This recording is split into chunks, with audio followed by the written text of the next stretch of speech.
Assalamualaikum warahmatullahi wabarakatuh.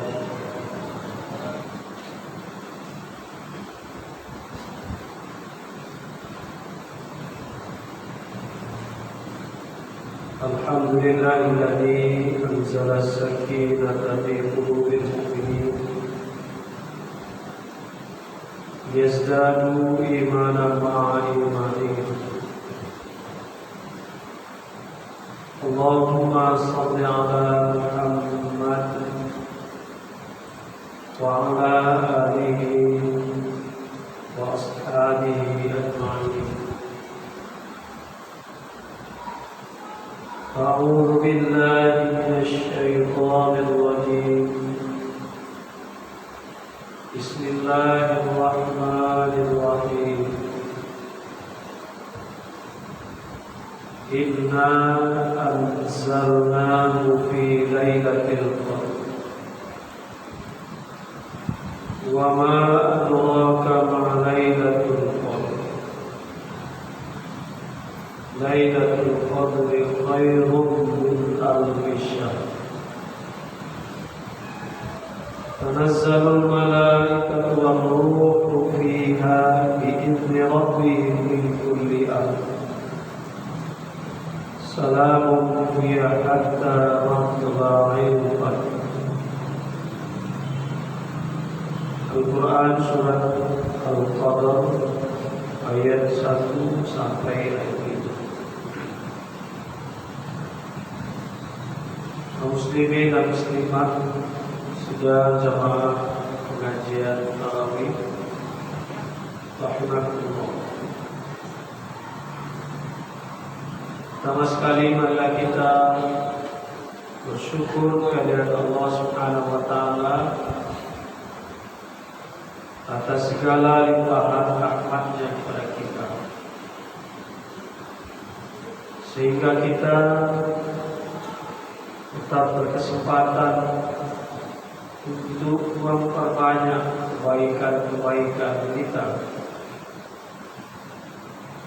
menghapuskan dosa dan kesalahan kita dengan meminta ampun dan meminta maaf. Dengan demikian kita semakin hari semakin baik, semakin bersih. Orang yang banyak kebaikannya semakin habis dosa. Mudah-mudahan kita lebih bisa lagi memaksimalkan nikmat Allah ini, sehingga kita semakin lama semakin mencapai peringkat terbaik di sisi Allah Subhanahu wa taala. Selawat dan salam kita doakan kepada Allah Subhanahu wa taala, semoga senantiasa dilimpahkan pada Nabi Muhammad sallallahu alaihi wasallam. Beliau telah mengajarkan kebaikan kepada kita, yang dengan demikian kita senantiasa berkesempatan untuk mendekatkan diri kepada Allah Subhanahu wa taala dengan cara yang benar. Bapak-bapak, ibu-ibu, kaum muslimin dan muslimat sedang pengajian salat tarawih.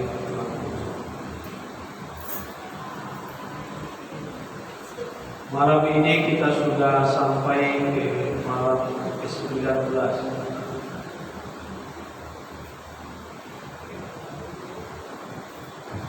Untuk sebagian kecil masyarakat umat Islam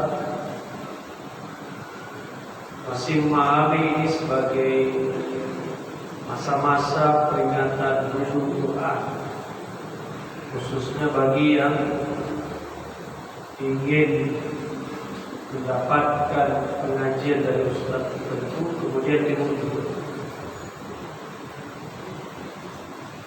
Mereka memiliki pengetahuan bahkan keyakinan bahwa Al-Quran itu diturunkan pada tanggal 17 Ramadan pertama kali, Hanya nuzul Quran itu dilaksanakan, peringatan itu dilaksanakan pada tanggal 17 Ramadan atau sekitar. Sebenarnya ada pendapat lain terkait dengan kapan pertama turunnya Al-Quran itu. Mungkin ini penting untuk kita ketahui guna bisa memahami jika kemudian kita menemukan ada yang memperingati nuzul Quran tidak di sekitar tanggal 17 Ramadan. Pendapat kedua ini menyebutkan bahwa Al-Quran itu pertama kali diturunkan sebenarnya pada malam Qadar, sebagaimana yang disebutkan pada surat Al-Qadar ayat 1-nya. Inna anzalnahu fi lailatul qadar. Sesungguhnya kami menurunkan Al-Quran itu pada malam Qadar. Adapun malam Qadar tersebut menurut penjelasan Rasulullah SAW terjadinya di 10 malam terakhir Ramadan, khususnya pada malam-malam ganjil 21, 23, 25, 27, 29. Jadi nanti jika kita mendengar ada yang memperingati nuzul Quran di malam 21, malam 23 dan seterusnya di 10 malam ganjil terakhir itu, nah itu mungkin memegang pendapat itu. Akan tetapi yang menjadi pokok pembicaraan kita pada malam ini, mengingat kita akan memasuki 10 malam terakhir itu, maka tentu kita memperbarui kembali pengetahuan kita, akan iman kita, akan kesempatan 10 malam terakhir ini. Kalau menurut keterangan Aisyah radhiyallahu anha misalnya,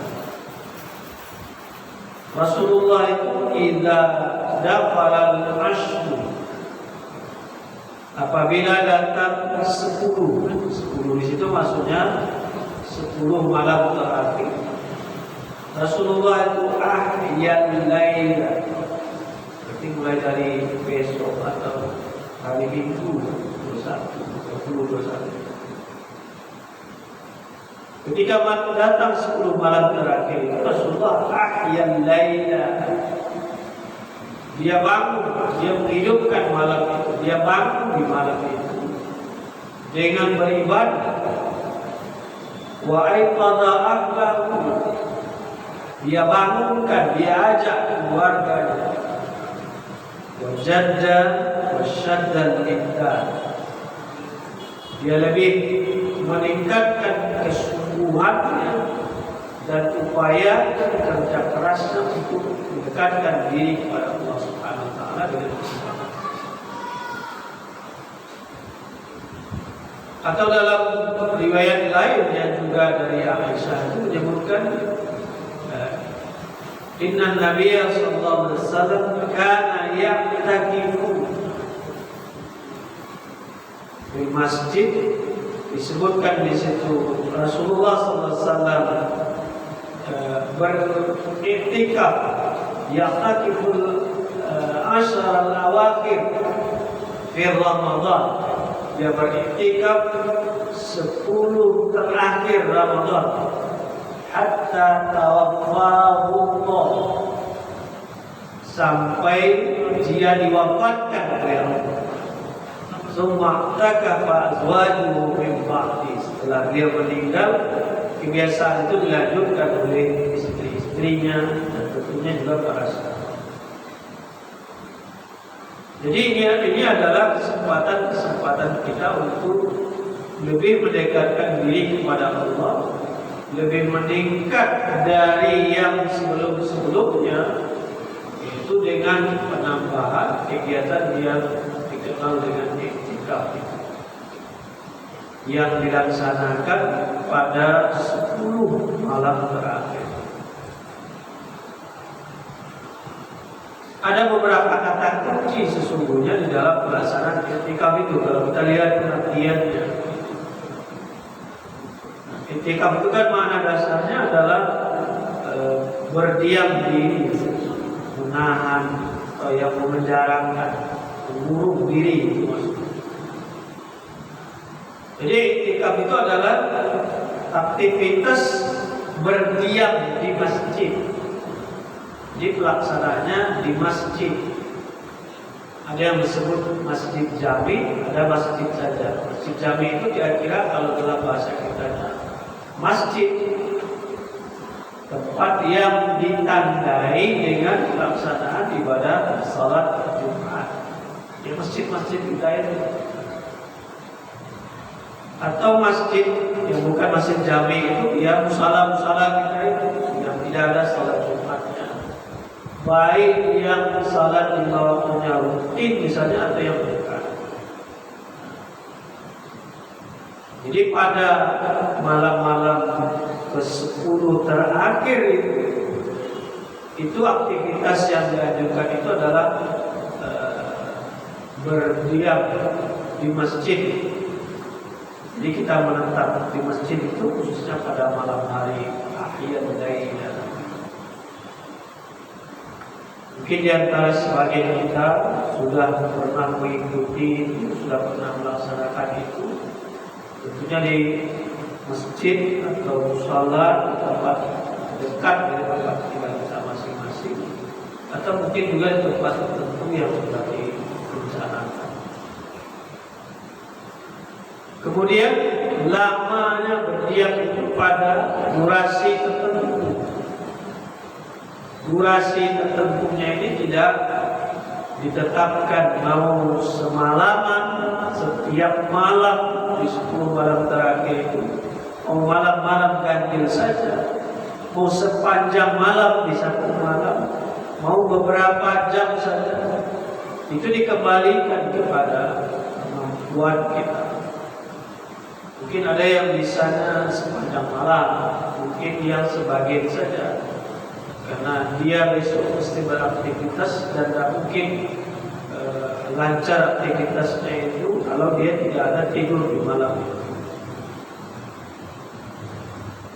Jadi dilaksanakan di masjid, baik laki-laki maupun perempuan. Kalau yang ikut cuma Imam Hanafi membolehkan perempuan itu di tempat salatnya di rumah. Tapi Imam lain menyebutkan semuanya di masjid.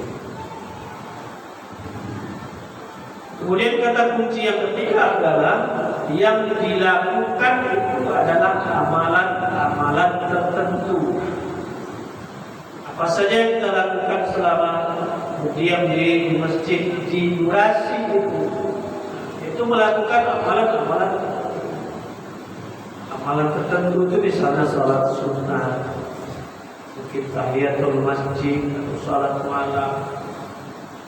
Kemudian membaca Al-Quran, pelajari Al-Quran, berzikir, berdoa, amalan-amalan khusus seperti itu. Itu yang dilakukan selama seseorang berdiam di masjid. Bahkan ada yang membolehkan, misalnya dibolehkan juga membaca buku-buku yang bermanfaat, buku-buku agama, bermanfaat. Tapi tentunya lebih ditekankan pada yang lurus tali, sholat sunat, baca Al-Quran, berdoa, berzikir, dan seterusnya. Jadi itu yang dilakukan. Ada yang sendiri-sendiri, ada juga yang bersama-sama. Kemudian kata kuncinya yang keempat adalah semua itu dilakukan untuk mendapatkan ridha Allah dengan ikhlas, bukan tren-trenan. Itu di situ tuh sudah mulai i'tikaf, mari kita i'tikaf juga. Kalau sekadar untuk memotivasi itu bagus, tapi kemudian kalau sudah masa ala-ala itu sudah lagi. Karena Allah Allah menyediakan waktu semacam ini, Rasul mencontohkan, kita juga bisa, kita punya waktu atau bisa menyediakan waktu itu, dan inilah yang diambil.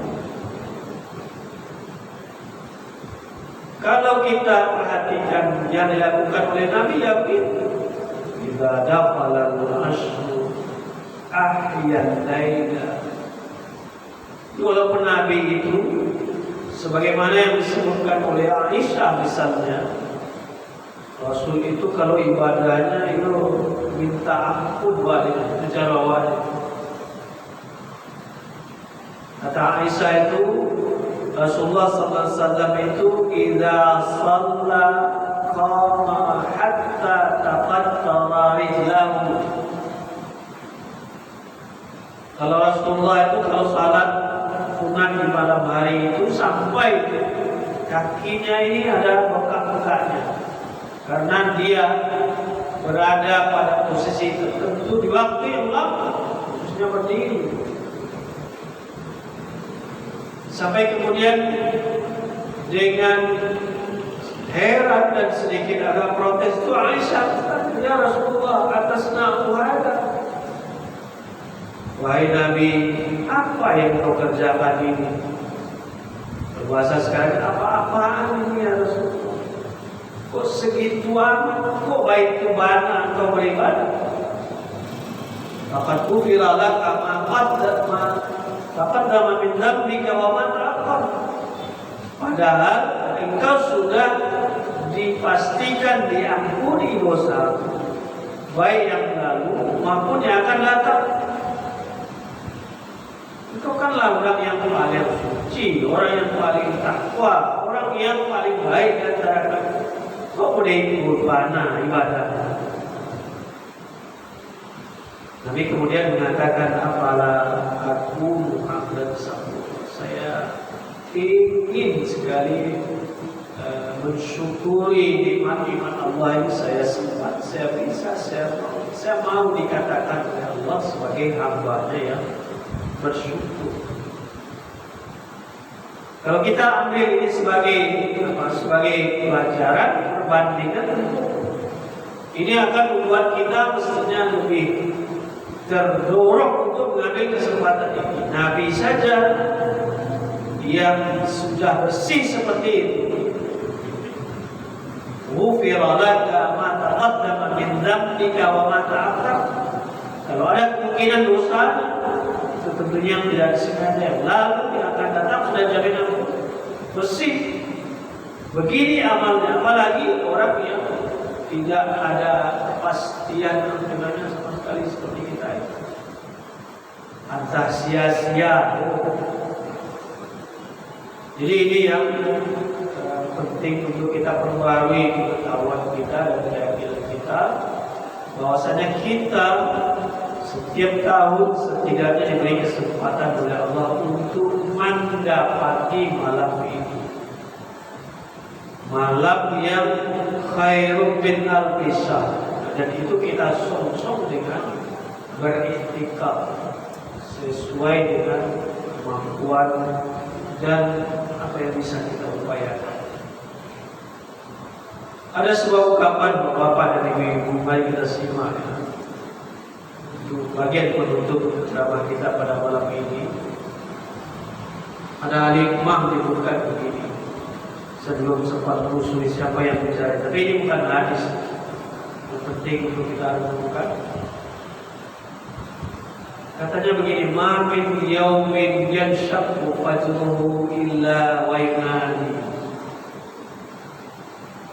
Tidaklah setiap hari itu ketika fajarnya akan terbit, dia berseru. Di hari itu sebelum terbit fajar itu, hari yang akan muncul itu, misalnya besok hari Sabtu tanggal 1 Mei.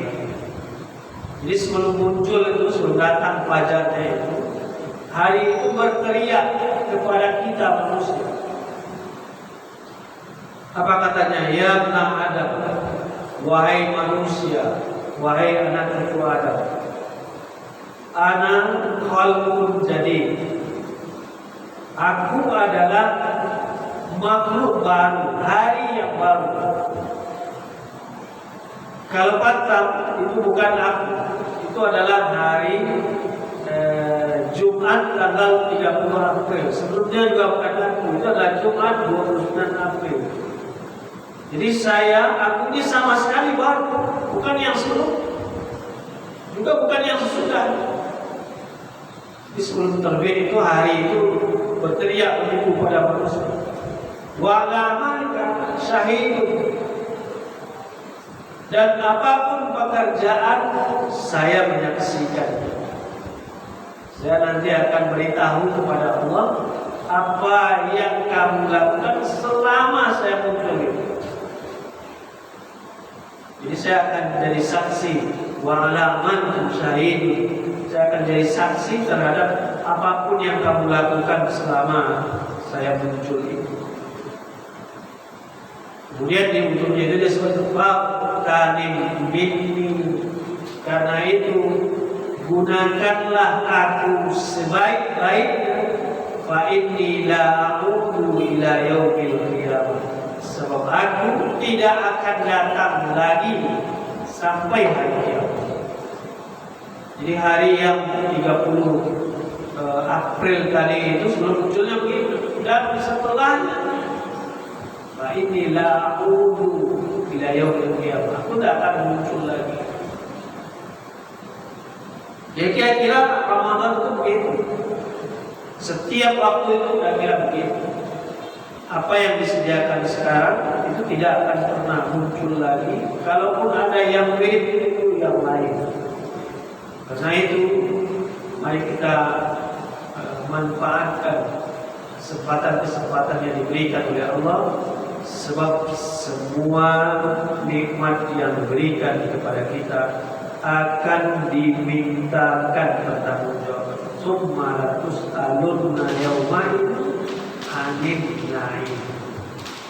Kamu pernah diberi umur sekian lama, kamu diberi kesehatan, kamu diberi rezeki uang, pernah disediakan teman-teman, pernah punya anak, pernah punya rumah, segalanya itu semuanya nanti akan dimintakan tanggung jawabnya darimu sepanjang apa kamu bisa menggunakannya di dunia.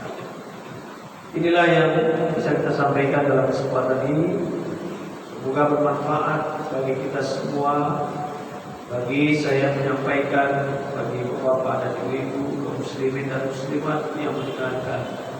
Semoga kita dapat menjadikan diri kita lebih baik lagi menurut penilaian Allah Subhanahu wa taala. Atas segala hal yang telah berkenan mohon dimaafkan. Billahi taufiq wal hidayah.